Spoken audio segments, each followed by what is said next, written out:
on Sunday. Is that when we were there, Shay? I can't even remember.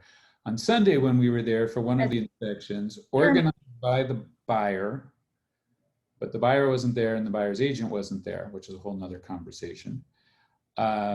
Shay and I were there and we got to hang out and talk with the gentleman doing the termite inspection. And by having conversation, by providing value, by providing information, by not judging at all, prejudging at all who we're speaking with and who we're providing information with, what did we find out, Shay? That his friend wants to buy a house. And doesn't sound like he has an agent because he's going to call us. So opportunities are everywhere. So just always sort of blinders off and pay attention to that. All right, so do you want to just start talking or you want me to ask you questions? Or No, what do you start want talking. This is Jen Schneck. She is escrow officer extraordinaire from Wonderland Escrow. Well, thank you so much. Jen, I don't know if Jen I go that has far. been doing escrows for me. Long time. Long time. Long time. I've Yeah. been in escrow for a long time. Good morning, everybody.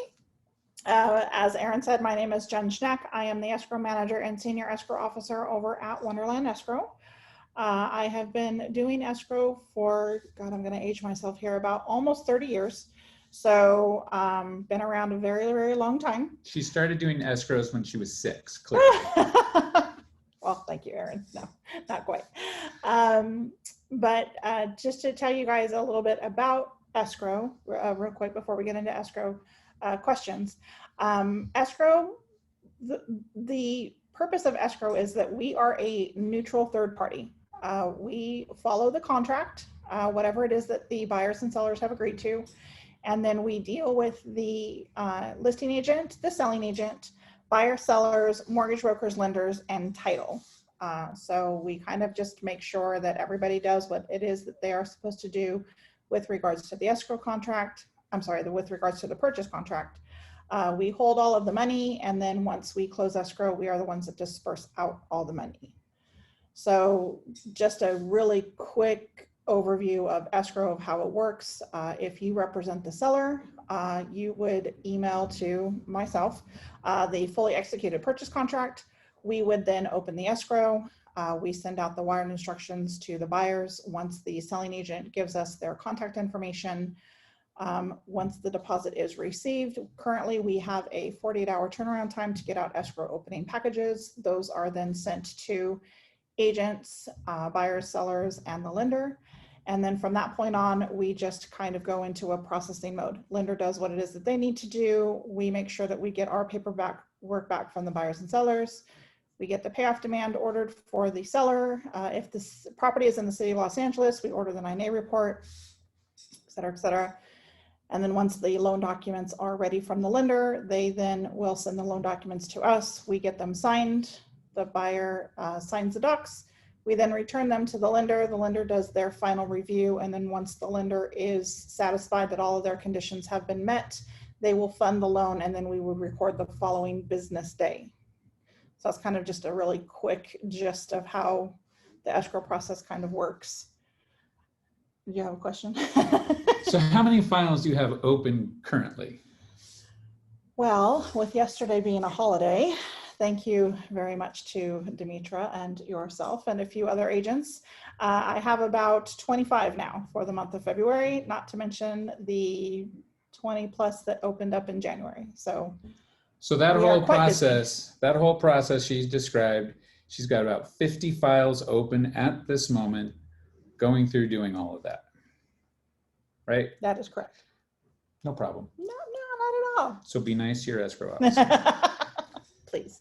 So escrow, as Jen said, is the neutral third party. They don't really care whether your seller sells the house. They don't really care whether the buyer buys the house. Right? Well, I mean, you do, but I mean, the more important thing is that you're following the rules of the game called buy or sell a house. Correct. Yeah. And then if there's any changes that are to be made to the contract, obviously we would need an addendum for that. If the buyer is going to assign their interest over to another party, we need the CAR form, which is the assignment of something addendum. I can't think of it right now. The initials are the AOAA. If you guys are going to be giving a credit, then we would need a copy of the addendum to the purchase contract or the request for repairs. I know that everybody gets very worried and very freaked out when it comes to the request for repairs about how the lender cannot see that. We know that. Once we get the request for repairs, we prepare an amendment to the escrow that states what the credit is supposed to be for, if the purchase price dropped, whatever it was that the terms in the request for repairs was, and it's only that amendment that is sent to the lender, not the request for repairs. So I know that's something that a lot of agents are concerned about. Questions so far? I have a question. Hey, Jen, thank you so much for everything that you do. So I've been representing the buyers a couple of times, and the escrow officers or the escrow, they're really not telling the buyers what the process is. And so then it leaves me to say that, and I don't want to overstep because it's not my escrow officer. So one of the questions that I had from my last buyer was, hey, listen, we have to sign these docs at 6 in the morning. Can I send the wire first before I sign the docs? Yes, they can. However, it depends on how quickly the escrow officer is able to work up the file. If they're signing at 6 o'clock in the morning, I can only assume that the documents were received the day before. So if the escrow officer has time to get that estimate over to the buyer prior to them signing the docs, then absolutely, yes, they can. Them signing that early in the morning, they could also go to the bank after they were finished signing. I believe most of them at 9 o'clock. So there's always that way to do it as well. Yeah, the lender told him something different, and he said no, he couldn't. And so I was just confused, and they just weren't responding. And that's just been hard for me because I know that I don't have the listing with you guys to call and ask those questions. Sure. So there could have been, I mean, without having all the details, it's possible that there's timelines due to the Dodd-Frank rules in terms of when things can be signed, loan docs can be signed once the CD goes out. So that's yeah, he was talking about that. Yeah. So that is a possibility. It's hard to say for sure. It is a challenge when you're writing an offer. The norm in our area is that the seller generally chooses services. Right. That is just the norm. It's not necessarily the norm everywhere, but it is the norm in this area. That said, there's absolutely nothing that precludes you from, in your offer, in your RPA, when you put it forward, there's absolutely nothing that says that you can't request your escrow. And as Jen knows, when I do that, when I write an offer on a property, I list her as the escrow officer. I list the buyer and seller to each pay their own fees. And then I put a little note in there that Wonderland Escrow through Jen will offer discounted services. I don't define what that is. I leave that to Jen to decide what she wants to do. I mean, taking $1 off is a discount technically, right. So she can decide.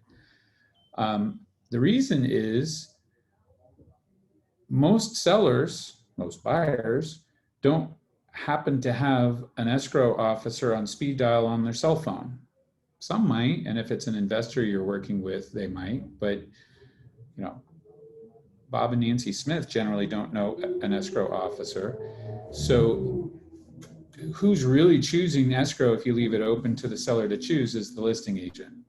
So by putting in there Jen Schneck to be the escrow officer, you've got a chance of it going through and happening. And if you put in there some sort of verbiage and make sure you have a conversation with Jen as to verbiage that she's comfortable with, but you put in there something about a discount, you might get the question from the seller to the listing agent, well, they're offering a discount. Why wouldn't I go with their escrow? And there is a okay, so don't do Wonderland or seller's choice. Don't do the or. Just go ahead and do it like you've been doing it. Don't even put the or. So it depends on the offer. So here's your challenge. I like doing that, and there's a couple reasons for it. One, it's a negotiation point, and I'm negotiating away possibly something that isn't necessarily a huge giveaway, as much as I'd much prefer to work with Jen for a variety of reasons. But you have to be conscious of the market we're in. And if you're going to piss off the listing agent by requesting escrow and title, you've pissed off the listing agent, right? This is what we started the conversation with today, is not following the instructions and stuff. So if you're in a situation with multiples and you have a lot of people, and it is, you know, from conversation, you're just going to annoy the listing agent to no end by putting in Wonderland escrow, okay, then maybe not. But in a situation where the listing agent isn't giving you much information, or you don't sense that it's going to make any difference one way or the other, then why not put it in there and see what happens?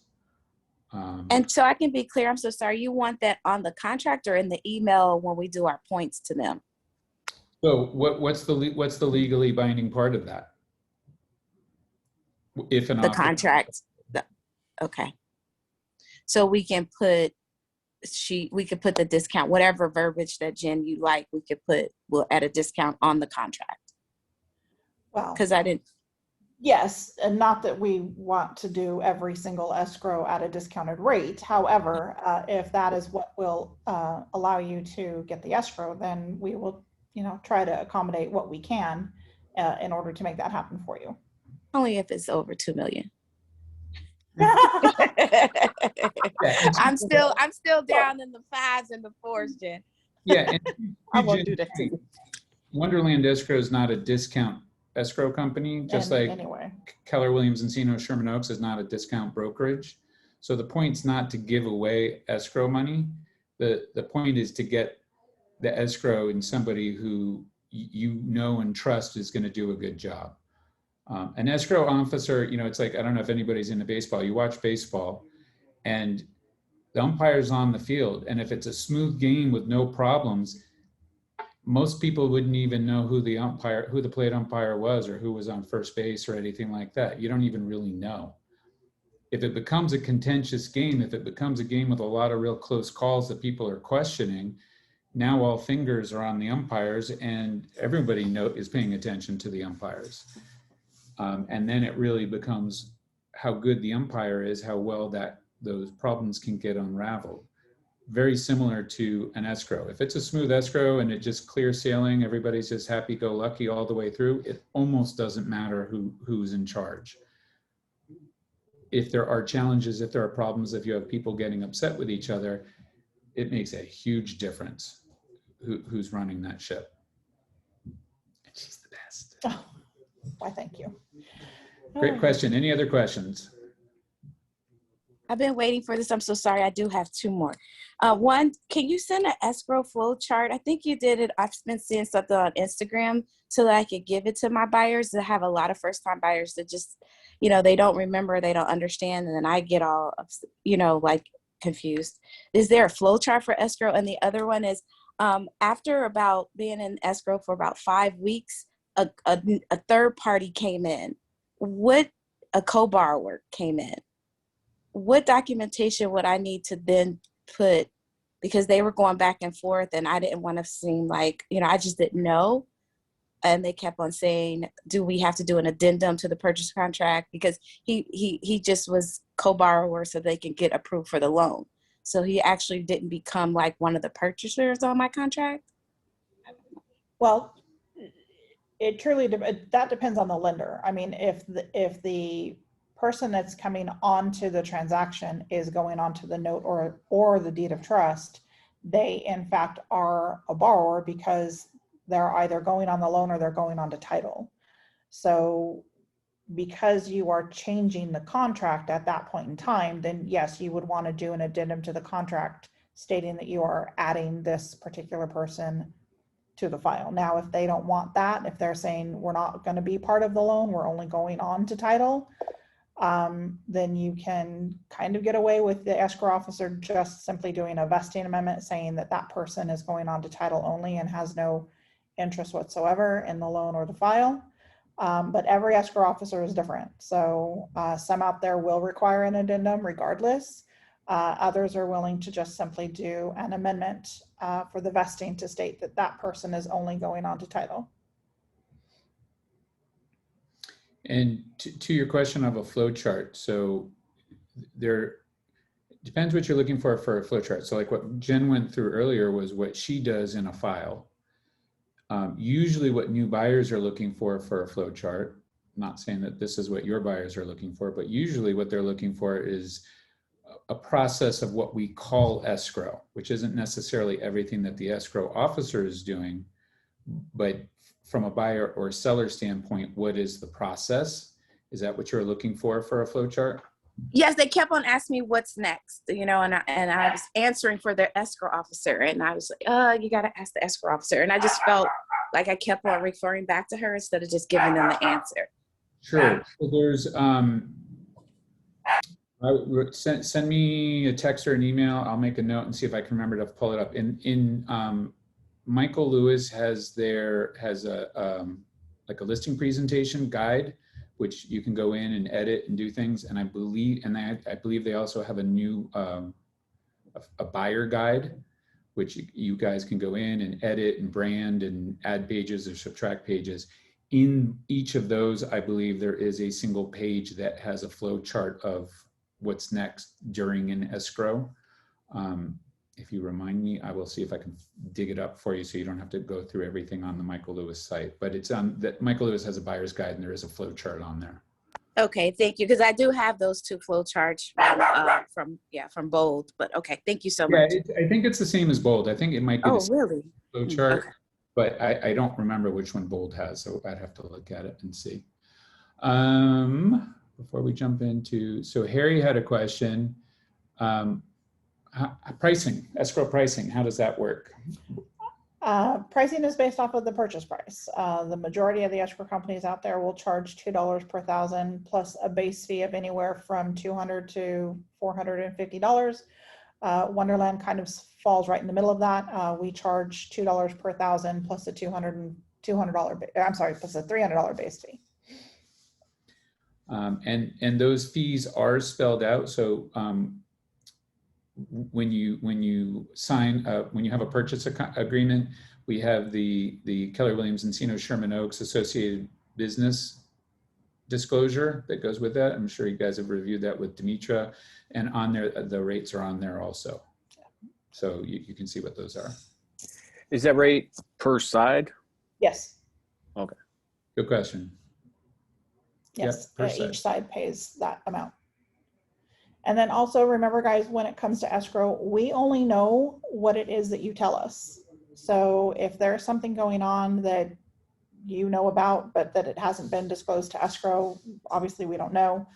A lot of things that come up at the last minute are credits to buyers. Oh, I don't see the credit to the buyer. Well, if you don't tell escrow that the seller is giving the buyer a credit, we don't know. When it comes to credits to buyers, keep in mind that everything has to be disclosed to the lender before they draw their loan documents. So if I've got loan documents in and I've prepared the estimated closing statement for the buyer, and the buyer comes back and goes, oh, well, I don't see the credit from the seller, and I wasn't informed about a credit from the seller, the lender may not allow it. Like I said, everything has to be disclosed prior to that closing disclosure going out to the buyer.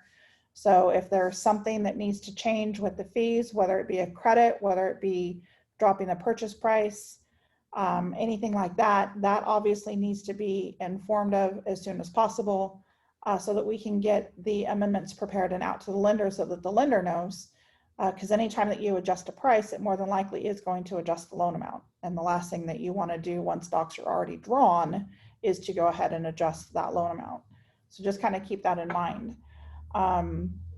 Another few things that I have run into lately is, in addition to credits not being disclosed, is the fact that the buyer or the seller is doing a 1031 exchange. So if that's the case, then again, that also needs to be informed with us, because we have to get in contact with the exchange company. There are certain documents that need to be signed for the exchange company that they would need to send to me. But of course, I don't know to ask for them unless I'm aware that there's an exchange company. So just kind of keep that in mind. Great questions. What else? Can I ask a quick question? I'm not sure if this is the right forum, but I am in an escrow right now, and we are about to submit our request for repairs. And yesterday, my buyer's selling her house, private seller. She's not using me. But then we're in escrow to buy another house. Mhm. She brought up Prop 19. First time she brought it up yesterday. So we're supposed to close escrow on March 5th. And I talked to Mark from Title, and he informed me that Prop 19 to transfer the tax rate situation Mhm. will not go into effect till April 1st or after April 1st. So, like, I guess my question is, like, how should I play that? Like, I still got to ask for request for repairs, but now I got to tell the buyer of the house we need to extend escrow basically about a month. Do I just lay it all out there and So you've got a couple. Let me jump in before Jen. So there's a couple of things. So first of all, have the conversation with Mark or Serena. Would Prop 60 or 90 potentially apply? Because those are the two propositions that start with tax-based transference prior to Prop 15. So that's number one. See if those might apply, and you could do it through a Prop 60 or 90. If truly they won't, or it doesn't do it in a way that your buyer is interested in, it does put you in a difficult spot in terms of how that tax base is going to get transferred. Understand that you have a contract, and Jen will correct me if I'm wrong, you have a contract between a buyer and a seller with a close date. And if you're representing the buyer in that, and you would like to change that close date to help your buyer, you can't unilaterally say to the seller, we need to change our close date. This has to be mutually agreed to. And so with that, you want to come up with an approach that will allow, that will cause you to find that mutual agreement, so that then you can do an amendment, an addendum to now what if changing the close date. the buyers of their house are willing to extend it, which I think they are, you know what I mean? Yeah, She can't close on her own house, and she can't buy this house until she closes. right. So there's dominoes, right? We call Right. it dominoes. And there may be, in the house she's purchasing, they may be in escrow on something else. So there may be a lot of dominoes here that are involved. So what you end up having to do is potentially coordinate and quarterback all of those dominoes.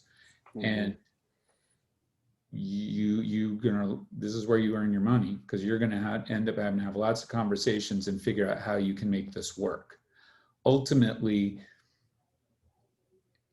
it's not your fault. You were only informed of this, at a later date.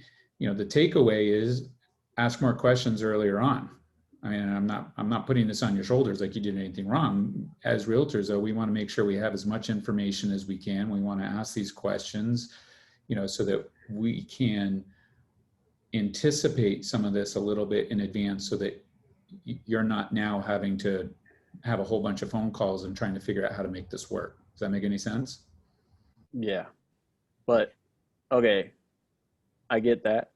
Should I still? I mean, and again, I'm not saying this is your fault. I mean, she didn't give No. you the information. I mean, No, this is a different side question. Should I just submit our request for repairs first and then bring this up, or should I just go? The two are separate conversations, really. I mean, the request for repairs doesn't necessarily have much to do with, changing a closing date because of with the tax base request. So, I mean, at that point, I think some of it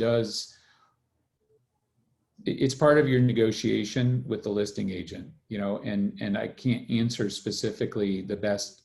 There's not one approach. Do you submit your request for repairs today and then tomorrow talk about changing the close date? Or should the two happen at the same time as a parallel conversation?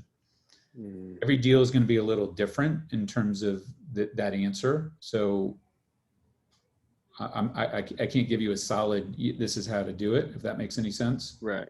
No, I get it. So in that conversation, great question. It did bring up a question. Jen, what's the difference between an amendment and an addendum? Well, an addendum is how you change the purchase contract. An amendment is how you change the escrow instruction. So again, the escrow instructions follow the purchase contract. So anytime that you guys want to make a change, it truly is a two-step process. You have to amend the contract, for which escrow then needs to prepare an amendment to adjust the escrow instructions. So the purchase contract is going to have the names of the buyer and the seller. If those change, you have to do an addendum to the purchase contract. In turn, I have the buyers and sellers names listed on my escrow instructions. So I would have to do an amendment to my escrow instructions to change the buyer or the seller. The same with the purchase price. The same with if you guys are going to now do a credit, if you're going to reduce the purchase price.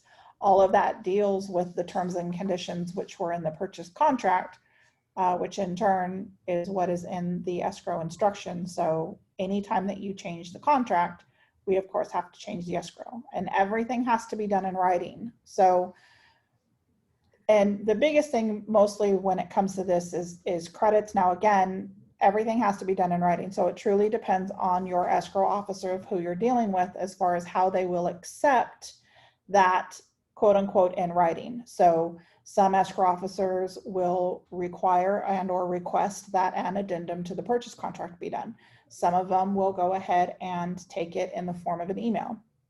It truly depends on what's happening.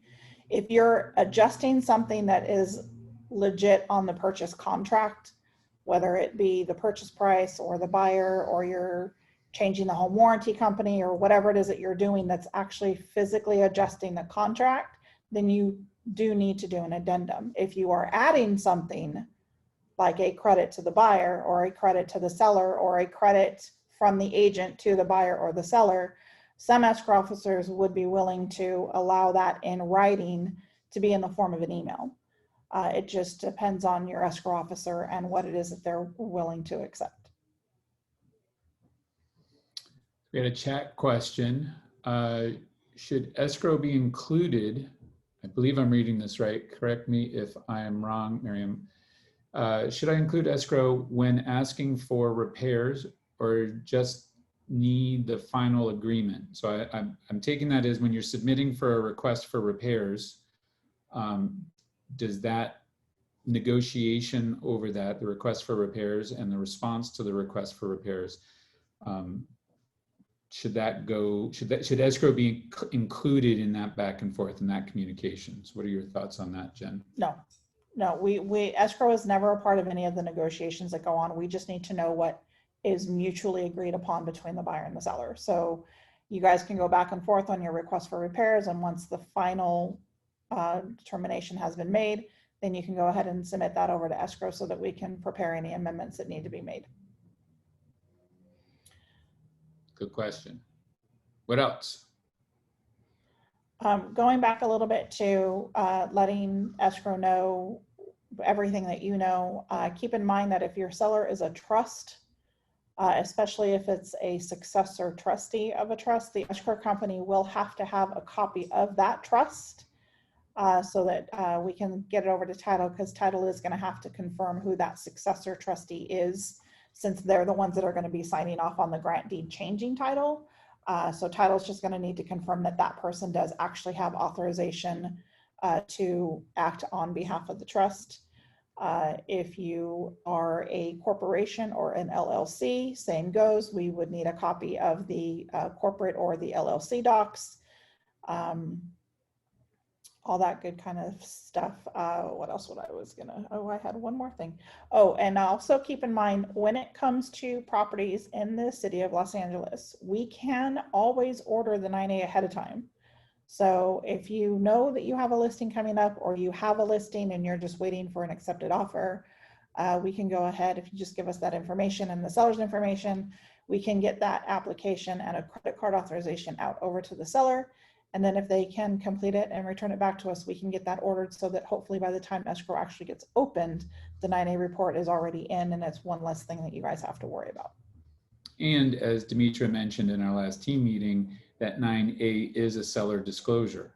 So if it comes very late in the escrow process, it is a seller disclosure, and it does open again the door to the buyers to say that there's information provided by the seller now that is unacceptable to them, and it could potentially allow the escrow to not close. Correct me if I'm wrong on that, Demetra.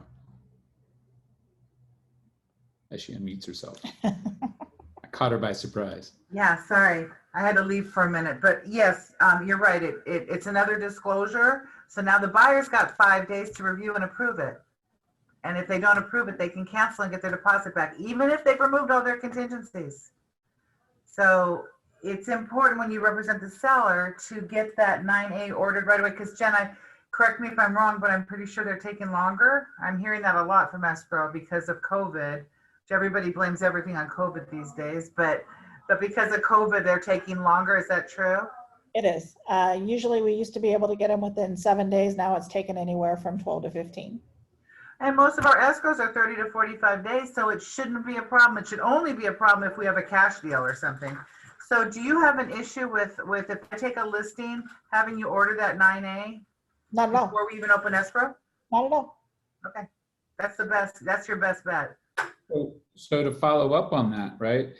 And Shay saw this on the offers we were receiving, right? So if you wait until the escrow is open, until you receive and accept an offer, it's very common for inspection, the investigation period to be, what were we seeing, Shay? 7 days, 10 days. I think the longest that we saw was a 12-day investigation period.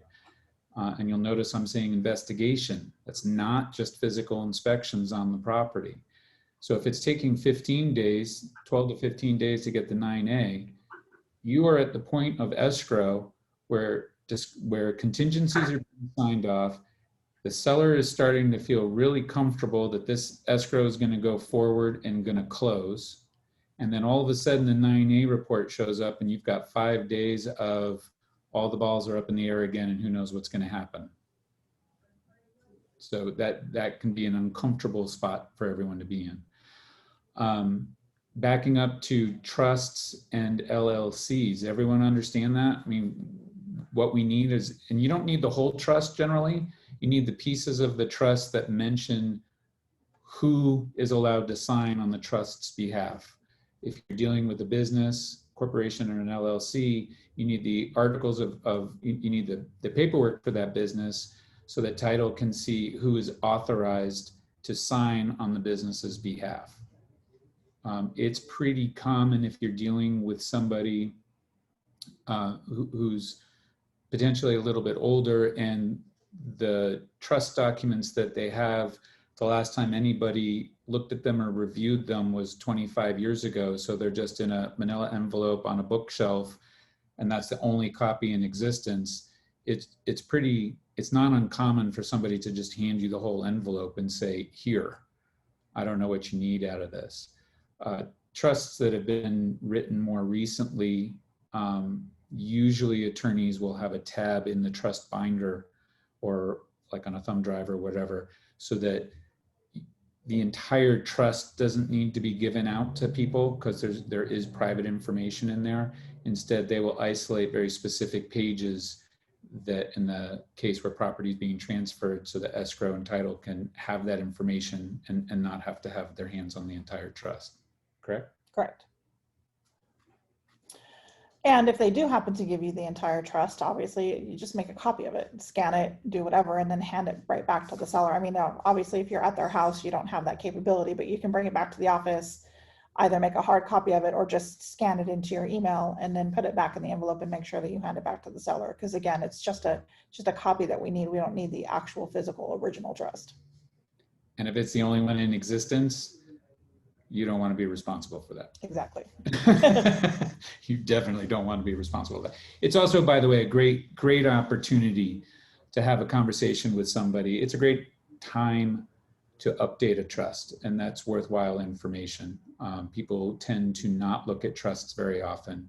And when you are selling, when you have a large event like selling real property, fantastic. You're not going to do it, but to recommend that they get with an attorney to review the trust, review the terms of the trust to make sure it's still relevant to what's going on in their lives at that time.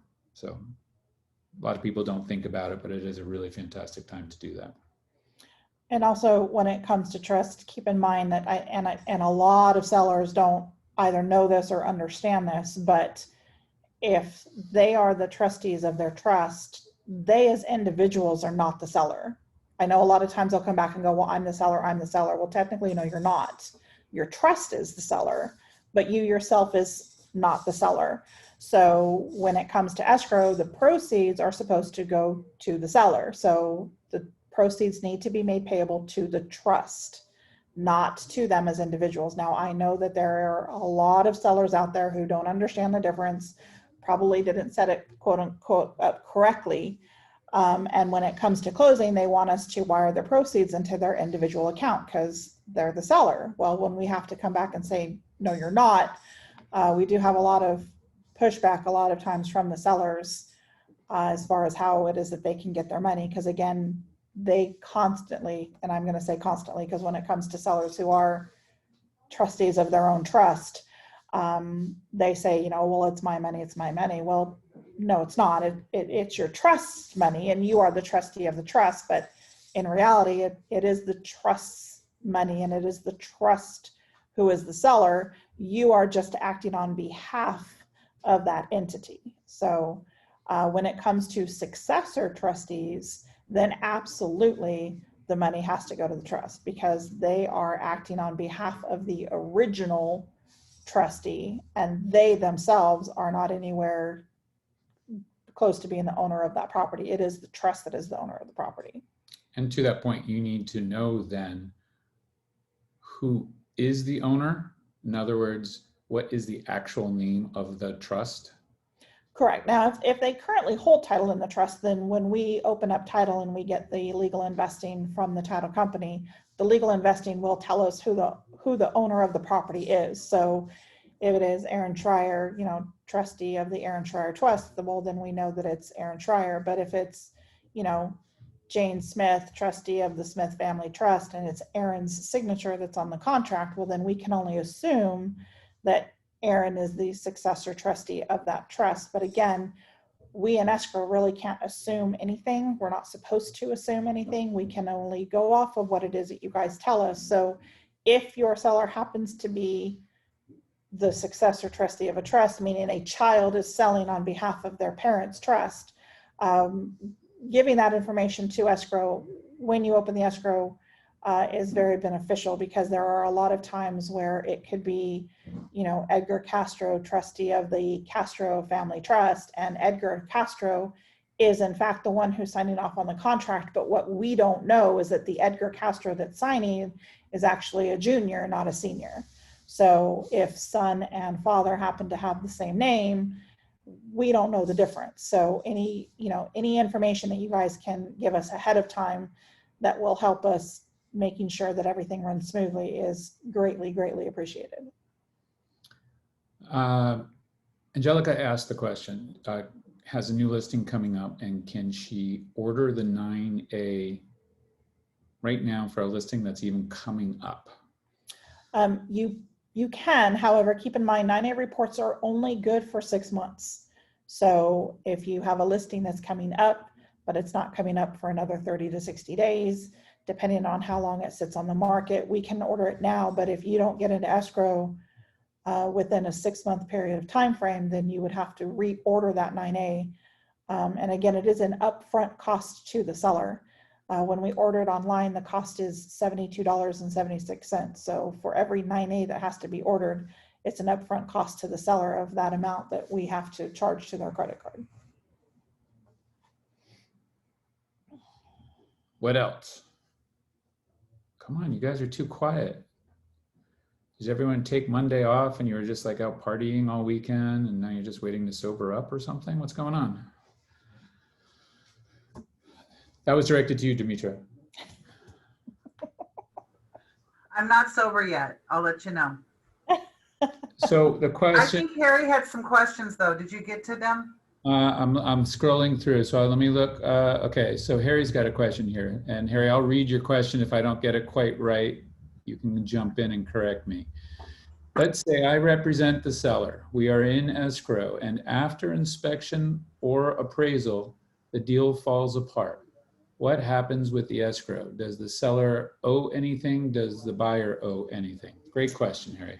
Well, again, when it comes to anything in escrow or even in the contract, it has to be a mutual consent. So if it falls apart and the buyer does their inspections and all of a sudden they say, I don't want to do it or whatever, then the car cancellation form has to be signed. And it depends, as far as the buyer's deposit goes, it depends on what they agree upon. The seller may give it back. The seller may say, no, I want half. The seller may say, no, I want the 3%. I mean, it truly depends on whatever is agreed upon. As far as what the buyer owes and the seller owes, the seller necessarily doesn't owe anything per se. Any upfront cost, obviously, he will lose out on. The 9A being one of them. If it happens to be a condo and we ordered the HOA docs, then there's no way for the seller to get refunded on those out-of-pocket upfront fees that they've already paid. As far as what's owed by the buyer, depending on how far along the escrow got, some escrow officers could charge a cancellation fee. I myself, it truly depends on the deal. If it cancels out within a week or two, then no. But if we've gone all the way to docs and or we've even signed loan documents, and then for some reason the buyer decides they don't want to deal with the transaction anymore, or they don't want to buy the house anymore, then absolutely the cancellation fee would be charged at that time. And it's taken automatically out of the deposit. So if the seller is looking to get the deposit back, they just need to understand that it'll be less whatever that cancellation fee is that the escrow company is collecting. So that's a great question to have with escrow. So if you are in escrow and it looks like the deal is falling apart and your seller or your buyer are asking the questions, well, what happens now? It's worthwhile reaching out to escrow and finding out, if this cancels, are there any escrow fees that we need to be considering, so that you can give informed decisions on that. And then be careful if you have a deal that's going down that road, to not offer legal advice in terms of what monies is going to be owed or due, or yes, you'll get the earnest money back, or no, you'll have to pay it, or however that might work. Be very careful that you're not giving out any legal advice, contract advice as that goes. And obviously, if you're with a mentor, that's a great conversation to have with your mentor if your deal is going that way. And if not, definitely have a conversation with Demetra about that. I don't know if you want to add anything in on that, Demetra, before we move on to another question.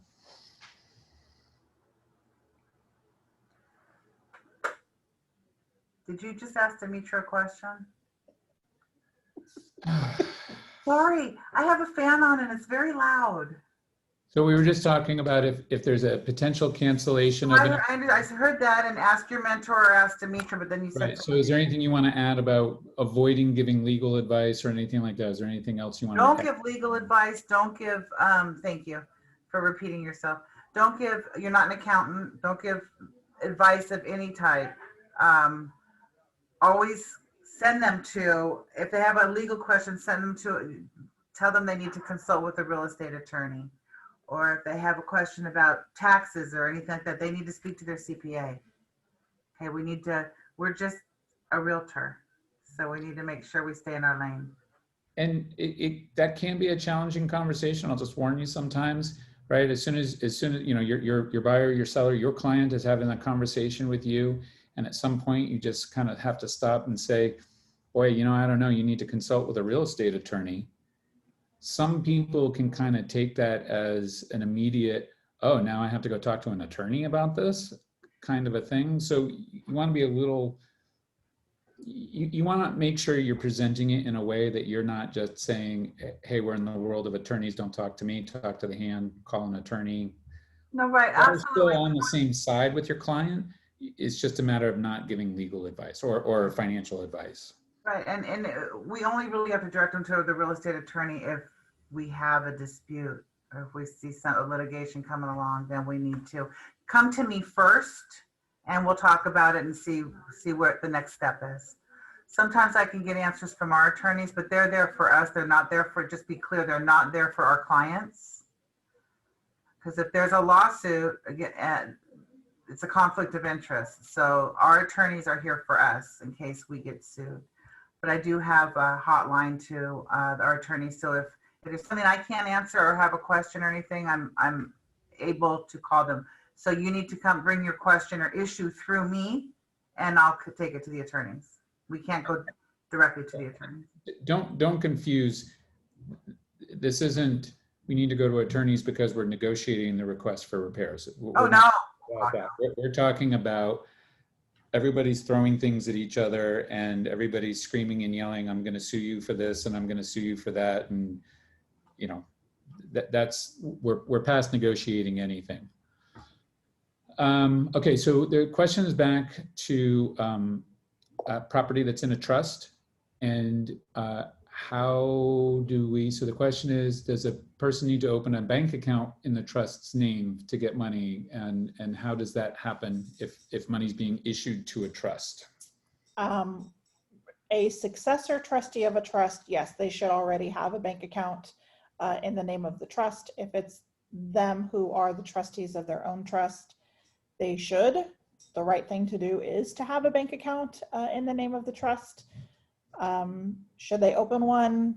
Again, yes, they should. Do they? Most times not. We do have a way of getting around that situation when it is them who is the actual trustee of the trust. We don't like to use that unless we absolutely have to. But to answer the question, yes, they should be opening up a bank account with the trust as the account holder. But do they? Not always.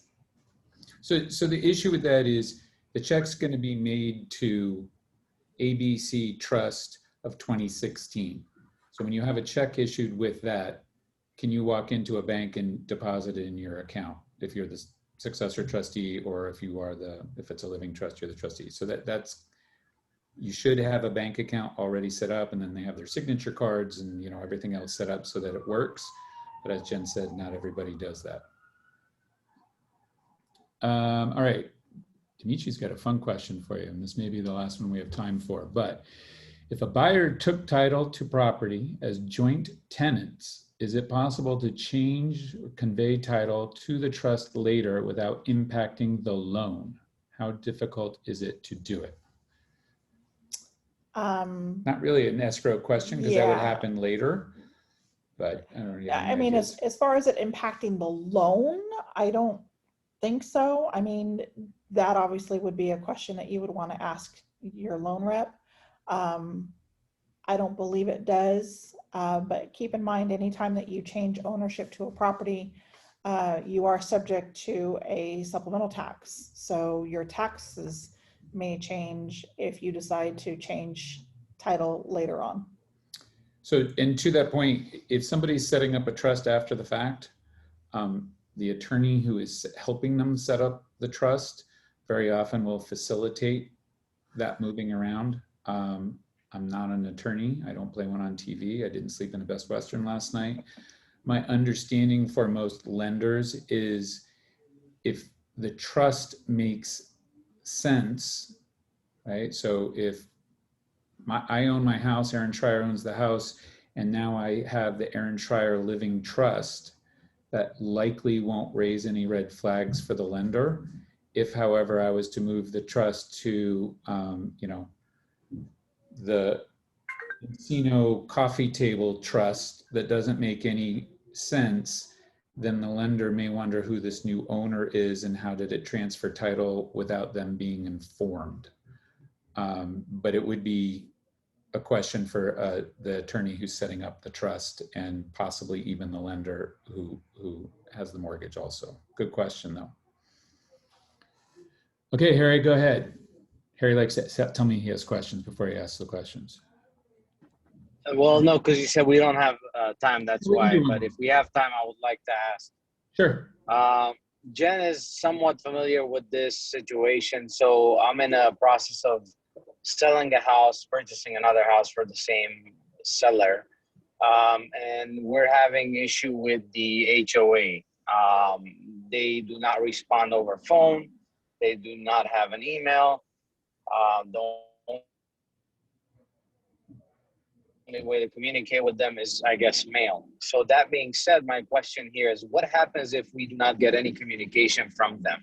Like, what are the follow-up steps? What can we do as seller's agent, as a brokerage, and then the seller herself? Like, what are her options?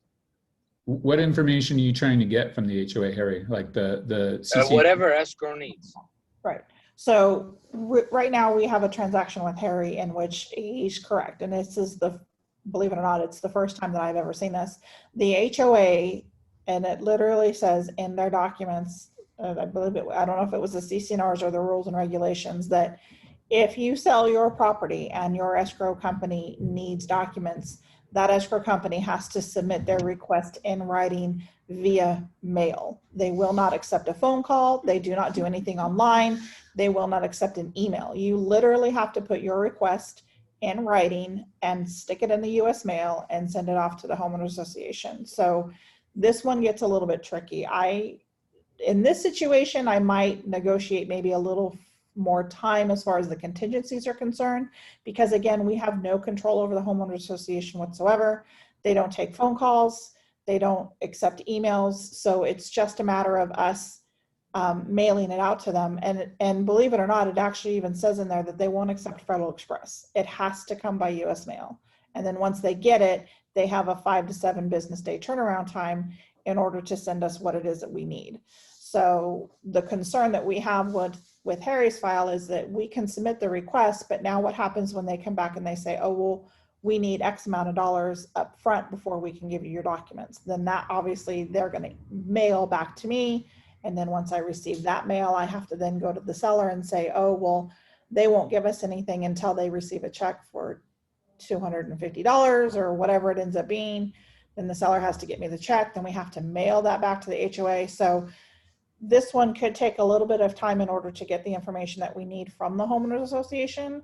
But again, it's also your escrow company kind of being on top of it. Now, when it comes to follow-up, unfortunately, like I said, without being able to call them or email them, the only follow-up that we have obviously would be a letter to them. So we have to be able to give time for the mail to get to them and then for them to review it and then get it back to us. And then obviously I would say within maybe 10 business days of us submitting our original request via email, or I'm sorry, via mail, then you can go ahead and mail them out another request. But this one would probably be a little bit complicated only because, like Harry's saying, this particular complex, the HOA will not do anything other than through the US mail. So one other comment I'd throw out there, Harry, is the HOA disclosures have to be submitted via mail, as we just covered. I've got to think that there's a phone number for the HOA or the management company or an on-site person that the owners of that unit have. There is, but they won't answer it ever. They don't. So what happens if there was a leak in the building? It doesn't matter. He says, I don't care. You have to send me a mail. I swear, it's a weird situation. That is why I asked. Yeah, so that's a tough one. So what I would do is, I mean, there's not much you can do if the seller decided they wanted to get really nasty because it's jeopardizing the sale of their property, which is costing them money. And if they wanted to consult with a real estate attorney and see what the implications of that are and what their recourse might be, that's something they could possibly do. The other thing I would recommend is go into the MLS for the last 6 months and see if there are any other units that have sold in the complex. Reach out to those listing agents and see if they came up with any workarounds. There was only one that expired, and I'm assuming that. I'm hoping that wasn't the reason. Anytime you want, but you can never leave. But the reason I bring it up is for anyone else that might be in a situation like that, so you guys be prepared. But also for myself, going forward, Jen, if, and God forbid, if my deal falls apart because of that, can we do anything? Can the seller do anything? As far as what? As far as like, suing the HOA or, They trying would have, to get something. they, Real estate attorney. yeah, they would have to consult an attorney about it. Whenever you bring up the word sue, to me, I am automatically going to tell you you Attorney. talk to an attorney. Got it. Not a problem. I was just curious if you knew, if you ever been in a situation like that, what's the And right that's, way to.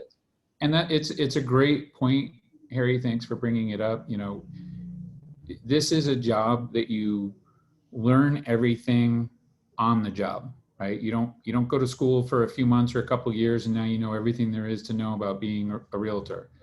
Every Yeah. single day there's something new, there's something different, something else comes across your path that nobody's ever heard of before. Jen's been doing this for a little time and she's never come across that before. Happens all the time. I had one last year where 2 days after the deal closed, the seller showed up on the property that was now no longer theirs and assaulted the buyers. So, I mean, Wow. all sorts of craziness happens and you never can predict. Joanne asked a question, can you get the HOA docs from the seller? Yes and no. I mean, as long as the buyer is willing to accept the documents from the seller, then yes, you can. However, the California Civil Code requires that the documents be obtained from the homeowners association. One thing that you can do is when you go to take the listing, you can obviously contact the seller and find out who the HOA and the management company is at that time, and we can possibly order the HOA docs kind of like the 9A ahead of time. Again, just keep in mind that those documents are only good for so long. Anything that is over, I believe, 60 days when it comes to financials, we would have to ask for updates. Some HOAs require another upfront fee in order to get updated information. Some we can just, get around and they can go ahead and send it to us. So when you go to take your listing, if you are in a condo or a homeowners association, I would highly recommend that you find out, one, who the HOA is, and two, who the management company is, and then possibly reach out to the management company themselves to say, how is it that you can go about ordering HOA documents? They don't necessarily need to know that you're not in escrow yet, but just for your information, so that, when you open the escrow, you can pass along that information to the escrow company saying, oh, this is the name of the HOA, this is the name of the HOA management company. I reached out to them and they stated that you can go ahead and order the docs through HomeWise, or you can order the docs through CondoCerts, or you need to email them directly to request the docs, anything like that. So again, any information that you can give escrow ahead of time that can possibly help us make sure that it's a smooth transaction is always best. And don't forget, in the HOA docs, there's financials too, in terms of how strong the HOA finances are. And part of the reason, back to Joanne's point and what Jen was saying, how they need to come from the HOA, there is some liability there. What happens if the document comes from the seller, or the seller hands you a stack of papers and now you scan it and you send it, only to find out that there were a few pages that stuck together. So now the buyer doesn't have the complete package, right? Where is that? So that liability then falls on, whoever had those documents between whenever they originated to when they got to the buyer's hands. And that's why it generally needs to come directly from the HOA. To follow up on Jen's point, when you take a listing on a building, on a property that has an HOA, it's a great time to get the HOA information. It's a great time to reach out to the HOA. A lot of them also have restrictions as to what kind of signage you can have on your listing. So don't just assume you can just put your yard sign up and dig a hole in the front yard and put the post in. A lot of them will either fine you, or they'll just immediately take that sign down and throw it in the trash. Now you've lost the sign, you've lost the de-signed sign post, and you've got an HOA management company that's already annoyed at you before you've done anything. So it is worthwhile to have the conversation with the HOA up front about that kind of stuff. And you can have the conversation as part of that, who do I talk to about getting the HOA docs? Is it, how long do they generally take? And you can get a feel for how much of a challenge that's going to be, and then make a decision maybe whether or not, how early you want to order them or have the seller order them. Quick point on that, and then if I have time for another question with sub question. I did try to, be proactive. I went there, even knocked on their door, called the number for like so many days, and I would not get an answer until the seller sent me the CCNRs, which I forwarded to Jen, and then we saw in there that it specifically said it has to be mailed, et cetera, et cetera. But anyhow, to that point, uh, hopefully everything will go as smooth as possible, and then we'll move forward from that. My other question was real quick, if we have time. So I know that usually once we get an escrow, the 3% deposit, unless otherwise, and correct me if I'm wrong, please, but unless otherwise described in the contract, is when the last contingency is removed, and that is, let's say, the appraisal contingency on a straight up sale. Is that correct? Yeah, I'm not sure I understand your What's the question? Sorry. The question is the deposit money. So Mhm. let's say if something falls apart, or when is the last point in time of the purchase that the buyer can not lose that deposit money, like won't lose that deposit money? Well, again, everything in escrow is negotiable. So buyers and sellers can do whatever they want. You can be within your removal of contingencies, and the seller can try to get the buyer's deposit if they feel that the buyer didn't act quickly enough. The buyer can always come back and say, no, I didn't remove my contingencies. I mean, there's a lot of times where you get loan documents into escrow and the buyer still hasn't removed their loan contingency, even though they only had 17 days to do it. So it truly is whatever it is that is negotiated upon between the buyer and the seller. I can't ever say that the buyer will absolutely get their deposit back, because I don't know. Whether they've removed their contingencies or not, again, not to sound like a parrot, but everything is negotiable. So it truly just depends on what the buyer and the seller agree upon as far as whether or not the buyer will in fact get their entire deposit back. If you cancel within, I would say, 10 days of opening escrow, then it's pretty much a guarantee that they will. But again, it depends. I mean, the seller could be, you haven't removed your contingencies yet. However, you were supposed to remove it at day 17 and we're now at day 25. So whether or not you removed your contingencies, I'm still going to go after your deposit. Got it. Do they have a right to ask for it? Sure, they have a right to ask for it, but will they get it? It depends on what is agreed to between the buyer and the seller. And so here's that's where a lot of people can get in trouble. That's where you start treading on thin ice in terms of giving legal advice. So if you start saying, oh, we're within this number of days, your earnest money is not in jeopardy, that's legal advice. You have to be careful with that. As Jen said, ultimately, whether that earnest money is in jeopardy or not comes down to whether or not people want to fight over the earnest money, and whether that's going to happen. Now that's when you start needing legal advice as to what is the likelihood of the earnest money being lost or being refunded or whatever. If everybody's in agreement, this isn't going to work out, and the seller says, you can have the earnest money back, and the buyer says this is great, and everybody's happy, and they sign off on it, it's been negotiated out fine, then Jen would likely just refund the earnest money.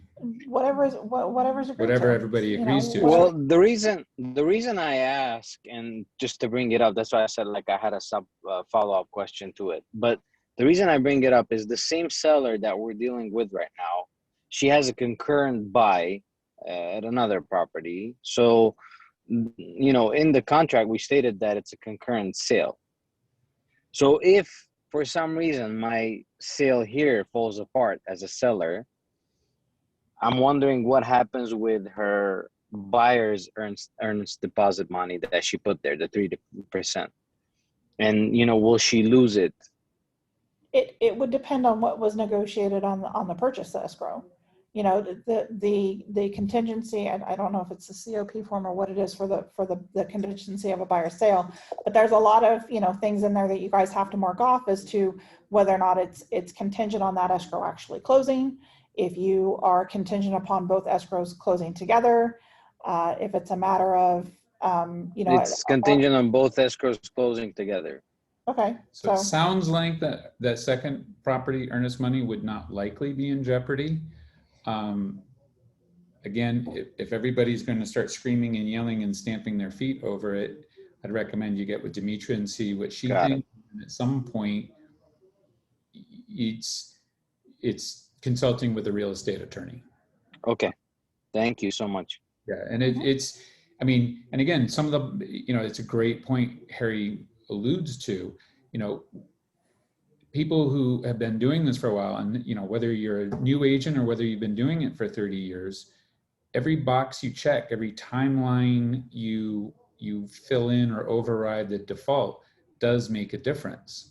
And I would argue that at times newer agents are a little bit more conscientious about some of that stuff versus older agents that don't even really think about what they're doing anymore. They've just always checked this box or not checked that box for the last 20 years. And, there are times when it becomes a contentious escrow where that can be a challenge, because now everyone goes in and actually reads what it says in there and realize that maybe that wasn't really what they intended, but it is what they agreed to. happens a lot. Happens a lot. Well, we've managed to waste a whole hour and a quarter of everybody's time. I hope it was fun for you. Anything you want to part ways with? Just keep in mind, I guys. wouldn't look at it as a waste, Aaron. Just keep in mind, guys, I am always available for you. Email me, call me if you need estimated closing statements for a listing appointment, if you want to get the 9(a) ordered ahead of time, if you want to get the HOA docs ordered ahead of time.